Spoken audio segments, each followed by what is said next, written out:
Directness isn't polarizing because it's rude. Directness is polarizing because it removes all ambiguity.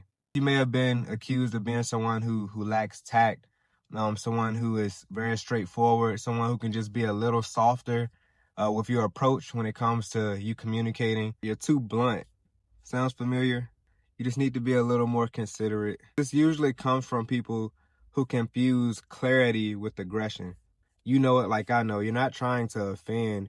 You're just trying to be accurate. And it's not that a lot of people can't deal with honesty. It's the fact that they can't deal with the emotional discomfort that the honesty brings. Being direct is so polarizing is because most communication in the real world is padded, is very indirect, and preserving someone's feelings and not upsetting people is usually at the forefront when most people communicate. It goes way back to even when we were younger. You know, you go out in the neighborhood, you play with the other kids, you'd always hear, be nice. Why come we never heard, be honest? We'll circle back to it, or, I'll let you know. These create plausible deniability. Rather than saying these things, if someone was to say, hey, we're not going forward with this, or this isn't happening, now the exit has been closed and someone actually owns the outcome. We live in a world where people aren't used to owning the outcome. They're not used to people who are willing to own the outcome of a situation. So when you choose to say to people, this isn't going to happen, or this is the way we're going to go with this, or this is where I stand on this situation, people aren't used to it because you just said clearly with no way to misunderstand exactly how you feel. That's very scary for a lot of people because it's so much easier to say, hey, we'll talk about this later, or, I'll see, or, I'll give you an answer at a later time, where at that point, no one is responsible for the outcome. No one is accountable. When it comes to dating, the famous saying, oh, I'm busy. It's a very effective way of making sure that you're not the bad guy. You're not the reason for someone's feelings being hurt. Instead of saying, I promise I'm not interested now and I'll never be.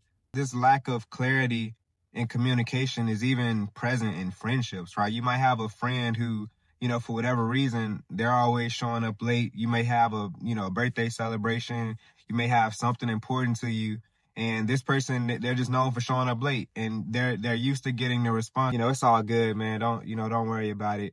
Versus if you were to tell them and look them in their face and say, hey, man, when you're late, it wastes my time as well. At that point, you've created a situation that is very polarizing because you've named the behavior that is unacceptable. And now either someone has to leave or change their behavior. There is no pretending that there isn't an issue. And it's been made clear that there is a problem. Most people aren't used to communication that's aimed at clarifying reality. Most people are more accustomed to communication that focuses on protecting and coddling. I think it's very important that I make this distinction. Being offensive is structured around intent, meaning this is the result I want. This is how I want you to feel. This is how I want you to walk away different from this situation. With direct communication, there is usually no intent other than this is the content, this is the idea, this is the belief, this is what I want you to understand, and that's it. There is no intent to harm.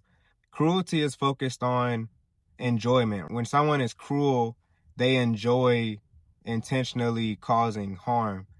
But what I have personally experienced with myself and most people who are direct communicators is there is no intent to harm present, let alone cruelty. There is strictly a desire to be understood.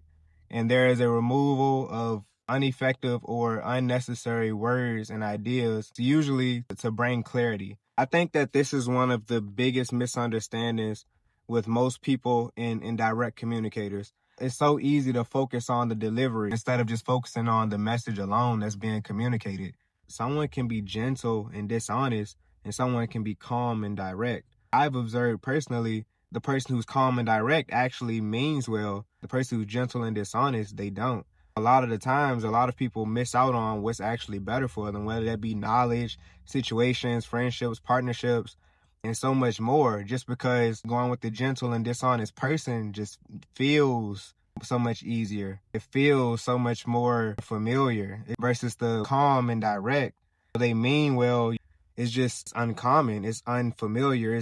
It's not what I know how to deal with. I believe through this lack of desire to understand those who may be direct communicators, they're often labeled as, cold or selfish or uncompromising. I've personally observed throughout my life when people can't argue with your point, they argue with your tone. Another common label is being a person who lacks empathy. If someone has told you that, it may be worth looking into. It also may be worth recognizing that that is just their defense mechanism, and there is actually nothing wrong with how you're going about things. They're just not used to it. Direct communication doesn't cause conflict. It only reveals where there already was conflict. So many people would prefer fake harmony over real peace because real peace requires real work. It requires a conversation that may not be the most enjoyable, it may not be the most comforting, it may not be the most pleasant.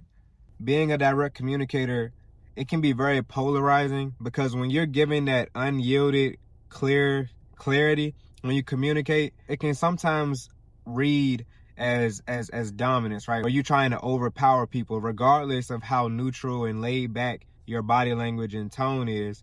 And the thing about the world is the world values confidence as long as it asks for permission. What's the easiest path to take when you encounter this situation? It's filtering yourself, it's softening yourself, it's adjusting and being less of a force just so everyone around you is more comfortable. And I can personally say through my experience, it doesn't work. It doesn't work. It actually works. It works against you. When you dilute the truth, all you're doing is teaching people how to misunderstand you. You shouldn't soften yourself or change who you really are if it's not an actual detriment to society and to those who you're trying to build relationships with in the grand scheme of things. However, you should be selective. This communication style can be very useful and is actually preferred by people who value responsibility, who value self-reflection, people who don't outsource their emotions, people who don't believe that you're responsible for making sure that they're not upset. If you come across adults who are able to regulate their emotions, they'll be more than capable of handling your direct communication style. They'll be a lot less likely to pressure you to change yourself when you're not the actual problem in this instance. All in all, keep being you. Maybe you don't motivate, but at least you clarify. And along the lines, you may lose some people who just can't relate and who just can't get with your communication style. But in the process, you'll save so much time. Because in the end, the people that it costs will never align with you in the first place. And the people that you'll attract value clarity. I think that's a fair trade.